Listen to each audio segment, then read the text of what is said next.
स्वागत है आपका एआई न्यूज के एक नए एपिसोड में, जहां मैं पिछले वीक की इंपॉर्टेंट एआई रिलेटेड न्यूज बताता हूं। आज जानेंगे एआई के गॉडफादर ने क्या वार्निंग दी है, लिंक्डइन का नया जनरेटिव एआई टूल, गूगल का नया चैटबॉट जो कि चैट जीपीटी को बीट कर सकता है, इस एआई वर्ल्ड में सॉफ्टवेयर डेवलपमेंट का फ्यूचर एंड और भी बहुत कुछ। सो एंड तक जरूर देखना। लिंक्डइन की तरफ से बड़ी न्यूज आ रही है कि आप उसके एआई फीचर से अपनी पोस्ट जनरेट कर पाओगे। मतलब आपके पास 30 वर्ड्स का एक प्रॉम्प्ट लिखना है कि what is your idea, and then उसकी पोस्ट ऑटोमेटिकली जनरेट हो जाएगी एंड देन हम उसको रिव्यू या फिर एडिट करके पोस्ट कर सकते हैं। इससे वो बेसिकली टाइम बचाना चाहते हैं जो पोस्ट लिखने में जाता है। अभी तो लॉन्च नहीं हुआ, उसकी टेस्टिंग चल रही है, लेकिन यार अगर हर कोई बस एआई का यूज करके पोस्ट जनरेट कर लेगा तो इससे प्लेटफॉर्म की ऑथेंटिसिटी कम नहीं हो जाएगी। आई मीन लिंक्डइन एक ऐसी जगह है जहां आप अपना ओपिनियन, एनालिसिस या फिर थॉट शेयर करते हो, बट अगर वो भी एआई जनरेटेड हो गया तो फिर ओरिजिनलिटी का क्या होगा। हम शायद लिंक्डइन इसलिए तो फॉलो करते हैं ना कि सभी के यूनिक एक्सपीरियंसेस से सीख सकें। एआई से सीखने के लिए थोड़ी करते हैं फॉलो। आप क्या सोचते हैं इसके बारे में मेरे को नीचे कमेंट्स करके बताओ। चैट जीपीटी से हारने के बाद अब गूगल बार्ड से भी बढ़िया चैटबॉट बना रहा है एंड क्लेम कर रहा है कि वो चैट जीपीटी को भी पीछे छोड़ देगा। इसका नाम है जेमिनी, जिसे गूगल I/O 2023 में टीज किया गया था एंड गूगल की डीप माइंड लैब इस पे वर्क कर रही है। इसमें सेम टेक्निक्स यूज हो रही हैं जो कि AlphaGo बनाने में यूज हुई थी। AlphaGo एक एआई सिस्टम है जिसने प्रोफेशनल ह्यूमन प्लेयर्स को गो नाम के बोर्ड गेम में हरा दिया था एंड वैसे ही कुछ अब यूज होने वाला है जेमिनी में। साथ ही रीइंफोर्समेंट लर्निंग में भी काफी इनोवेशंस हुई हैं जिसका यूज किया जाएगा। सो लेट्स सी कि कब तक आता है क्या ये चैट जीपीटी को हरा पाता है। गिटहब के सीईओ ने रिसेंटली कहा है कि एआई और सॉफ्टवेयर डेवलपमेंट अब इस तरीके से लिंक हो चुके हैं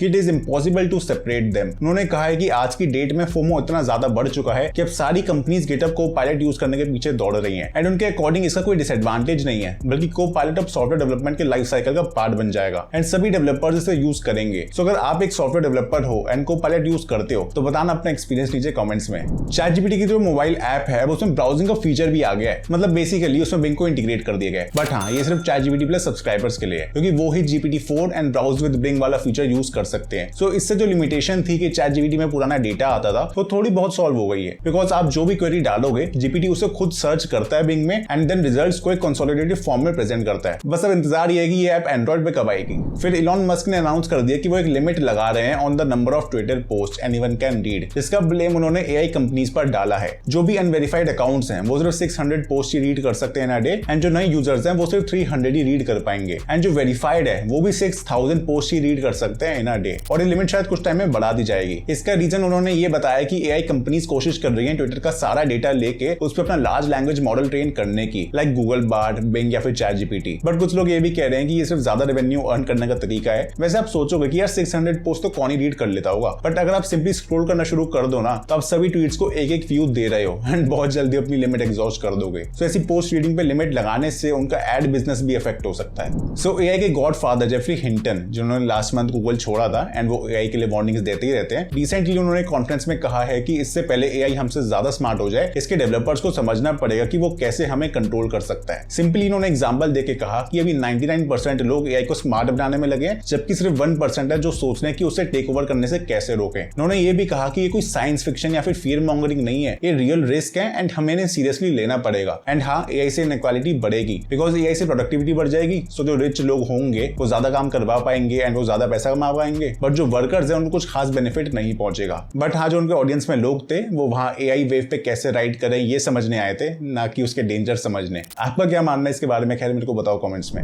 फिर चाइना की बात करें तो वहां बाइडू सर्च इंजन बहुत यूज होता है एंड उन्होंने बनाया है अर्नी नाम का एक चैटबॉट। अब उनका क्लेम है कि वो चैट जीपीटी से भी बेटर परफॉर्म कर रहा है इन मल्टीपल एरियाज। लेटेस्ट अर्नी 3.5 माना जा रहा है कि creative writing, reasoning, code generation and बाकी चीजों में काफी ज्यादा बेटर हो चुका है अपने पिछले वर्जन से। एंड अब उनका क्लेम ये भी है कि इसने जीपीटी 3.5 और GPT-4 को बीट कर दिया in Chinese language test and comprehensive ability scores में। मतलब स्कूल एंड कॉलेज एग्जाम्स कराए गए जिनमें अर्नी 3.5 ने बेटर स्कोर किया। बट मेन क्वेश्चन तो यही है कि भाई हम अपना खुद का चैट जीपीटी कब बनाएंगे।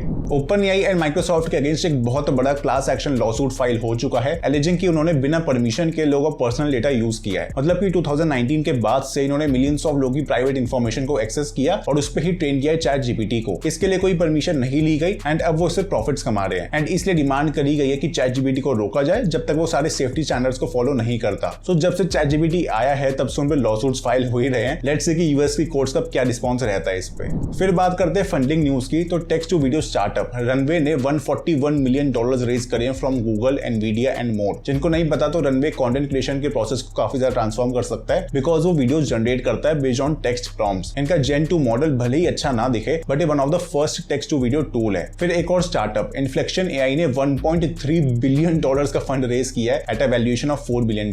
इसमें Microsoft, Nvidia, Bill Gates, Reid Hoffman and काफी लोग इन्वॉल्व हैं। एंड इन्फ्लेक्शन एआई का गोल है to create a personal AI for everyone. इन्होंने रिसेंटली पाई को लॉन्च किया था, जो एक तरह से ह्यूमंस का कंपेनियन होगा एंड फ्रेंडली एडवाइस देगा। देन Voice.ai ने $6 मिलियन रेज करे हैं। इससे लोग अपनी वॉइसेस को रियल टाइम में चेंज कर सकते हैं, जिसके लिए 50,000 वॉइस फिल्टर्स अवेलेबल है और इनके ऑलमोस्ट 5 लाख के करीब यूजर्स भी हो चुके हैं। तो यार यही थी इस हफ्ते की लेटेस्ट एआई न्यूज। अगर आपको 5 तरीके जानने हैं जिनसे आप एआई से पैसे कमा सकते हो तो उसके लिए लेट वीडियो देखो। एंड अगर आपको ओपन एआई की हिस्ट्री जाननी है तो उसके लिए राइट वीडियो देखो। ये वीडियो अच्छी लगे तो लाइक करो, चैनल को सब्सक्राइब करो और मिलता हूं आपसे अगली वीडियो में। तब तक के लिए टाटा बाय बाय।